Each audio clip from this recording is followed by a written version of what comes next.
Good morning. आज हम लोग विलियन का वीडियो 42 पढ़ रहे हैं, जिसमें हम पढ़ेंगे अनादर्श विलियन का प्रकार, types of non ideal solution.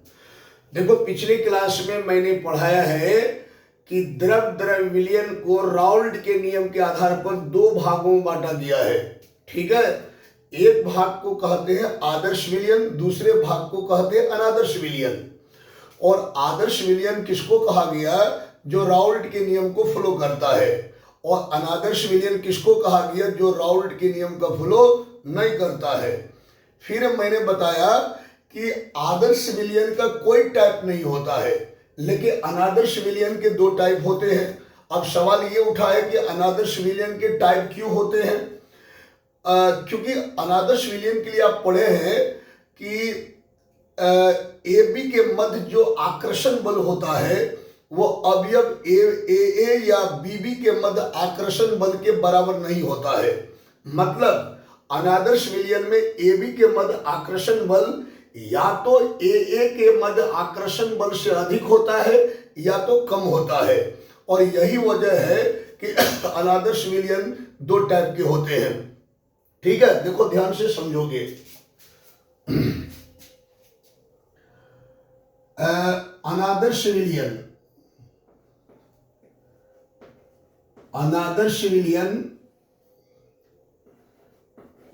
अनादर्श विलियन दो प्रकार का होता है। दो प्रकार का होता है।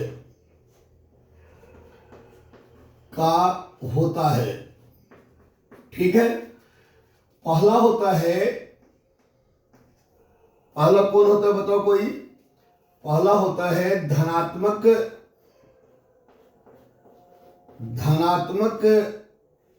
विचलन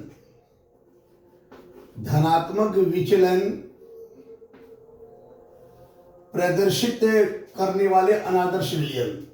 धनात्मक विचलन प्रदर्शित करने वाले अनादर्श विलियन आप लिख सकते हैं, या आप लिख सकते हैं धनात्मक विचलन वाले अनादर्श विलियन।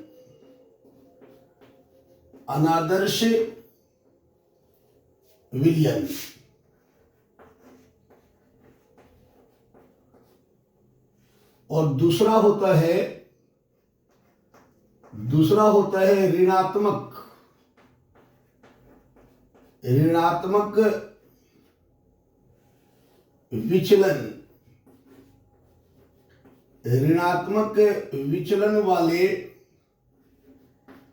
ऋणात्मक विचलन वाले अनादर्श विलियन।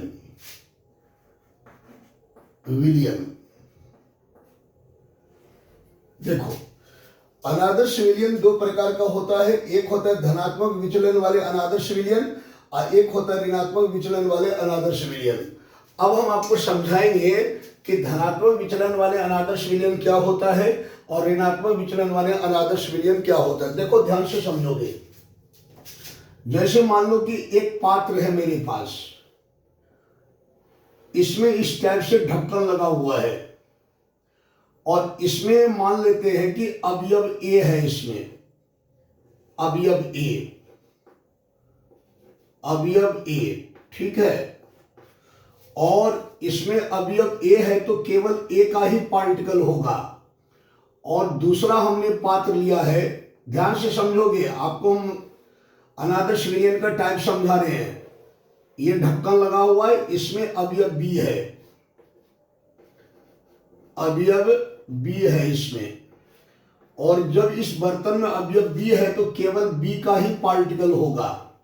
ठीक है, अब हमने क्या किया, दोनों को मिला दिया तो हमको प्राप्त हो गया विलियन। क्या प्राप्त हो गया? अरे यार, अवयव ए और अवयव बी को मिलाओगे, मान लेते ये जल है और ये मान लेते इथेनॉल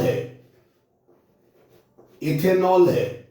दोनों को मिलाओगे तो विलियन बनेगा ना जी। तो ये हमने क्या किया, दोनों को एक बंद पात्र में ऐसे डाल दी तो हमको विलियन यहां प्राप्त हो गया। क्या विलियन प्राप्त हुआ? A+B। ये हमको विलियन प्राप्त हो गया। अब इस विलियन में क्या होगा कि ए का भी पार्टिकल होगा, बी का भी पार्टिकल होगा। देखो बेटा क्या होता है, ध्यान से समझो।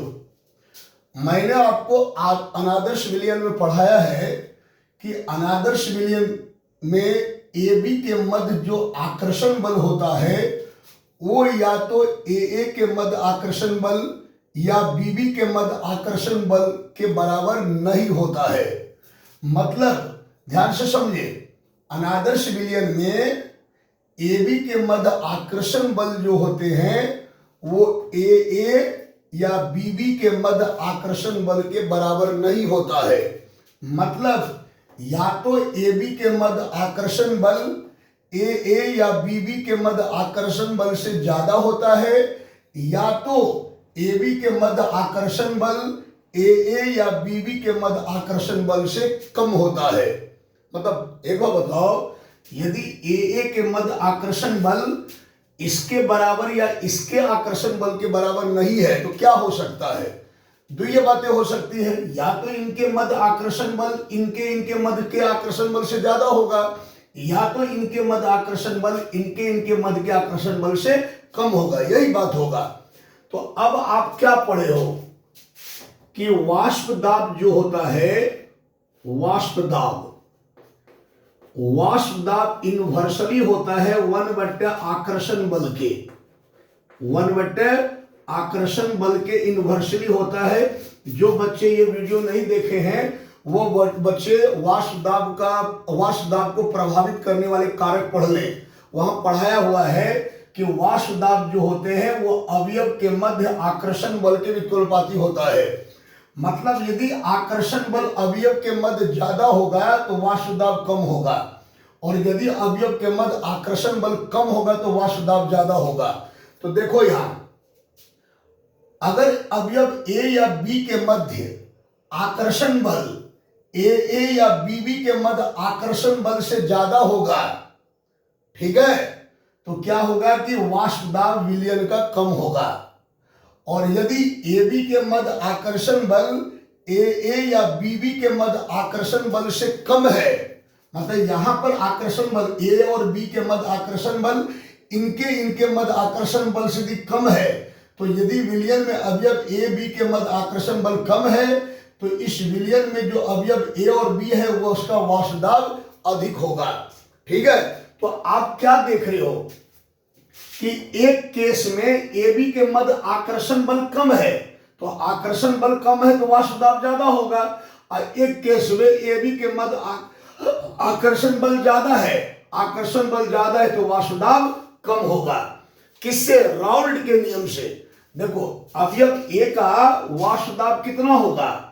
राउल्ट के नियम के मुताबिक पी ए बराबर P a naught x a, और अवयव बी का वाष्प दाब कितना होगा राउल्ट के मुताबिक? पी बी बराबर p b naught x b, यही ना होगा। ध्यान से समझे, राउल्ट के अनुसार विलयन में अवयव ए का वाष्प दाब इतना होगा और अवयव बी का वाष्प दाब इतना होगा। लेकिन एक बात बताओ, यदि ए बी के मध्य आकर्षण बल बढ़ जाएगा तो राउल्ट द्वारा जितना निर्धारित वाष्प दाब है, देखो यहां से अगर ए बी के मध्य, ध्यान फिर से हम दोहराते हैं, राउल्ट के अनुसार जब आपने ए और बी मिला के विलयन बनाई तो इस विलयन में अवयव ए का वाष्प दाब इतना होना चाहिए और अवयव बी का वाष्प दाब इतना होना चाहिए। ठीक है, क्लियर है। अब कहता है राउल्ट साहब कि यदि ए बी के मध्य आकर्षण बल अगर ज्यादा है, तो अगर ए बी के मध्य आकर्षण बल ज्यादा होगा किससे? ए या बीबी से, तो अगर ए बी के मध्य आकर्षण बल ए या बीबी से ज्यादा होगा तो आकर्षण बल ज्यादा होने से वाष्प दाब क्या हो जाएगा? कम हो जाएगा। मतलब राउल्ट जितना वाष्प दाब निर्धारित किया था विलयन का, उससे वाष्प दाब कम हो जाएगा, मतलब पी ए लेस देन हो जाएगा p a naught x a, और ये हो जाएगा p b less than p b naught x b हो जाएगा। ठीक है, ये कब होगा? जब AB के मध्य आकर्षण बल AA या BB के मध्य आकर्षण बल से अधिक होगा। अगर इनके बीच आकर्षण बल इन दोनों के आकर्षण बल से ज्यादा है, तब क्या होगा कि वाष्प दाब राउल्ट के द्वारा निर्धारित वाष्प दाब से कम हो जाएगा। ठीक है, तो ऐसे विलयन को हम कहेंगे ऋणात्मक विचलन वाले अनादर्श विलयन। अब इसका उल्टा देखो, यदि AB के मध्य आकर्षण बल AA या BB के मध्य आकर्षण बल से कम हो, तो आकर्षण बल कम होगा तो वाष्प दाब क्या होगा? ज्यादा होगा। तब क्या होगा कि राउल्ट द्वारा जो निर्धारित वाष्प दाब है उससे ज्यादा इसका वाष्प दाब होगा। तब ये हो जाएगा PA greater than PA not XA और PB greater than PB not XB हो जाएगा। तो आप क्या देख रहे हो कि अगर AB के मध्य आकर्षण बल ज्यादा है तो विलयन का वाष्प दाब राउल्ट द्वारा निर्धारित वाष्प दाब से कम हो जाएगा।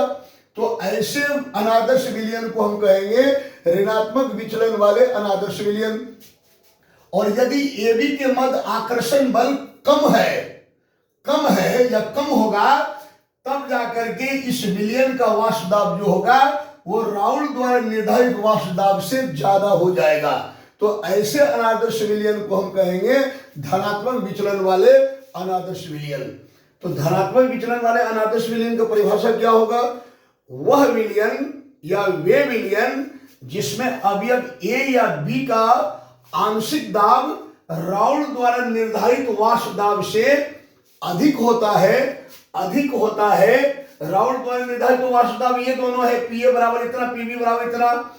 यदि A और B का विलयन में अवयव A या B का आंशिक दाब राउल्ट द्वारा निर्धारित वाष्प दाब से ज्यादा हो जाए तो ऐसे विलयन को हम कहेंगे धनात्मक विचलन वाले अनादर्श विलयन। और यदि विलयन में A या B अवयव का आंशिक दाब राउल्ट द्वारा निर्धारित वाष्प दाब से कम हो जाए तो ऐसे विलयन को हम कहेंगे ऋणात्मक विचलन वाले अनादर्श विलयन। और ये तभी संभव हो सकता है जब AB के मध्य आकर्षण बल धनात्मक विचलन के लिए कम होना चाहिए और AB के मध्य आकर्षण बल ऋणात्मक विचलन के लिए अधिक होना चाहिए। ठीक है, तो इस टाइप से हमारा जो अनादर्श विलयन है ये दो टाइप के होते हैं। एक होते धनात्मक विचलन वाले अनादर्श विलयन, एक होते ऋणात्मक विचलन वाले अनादर्श विलयन।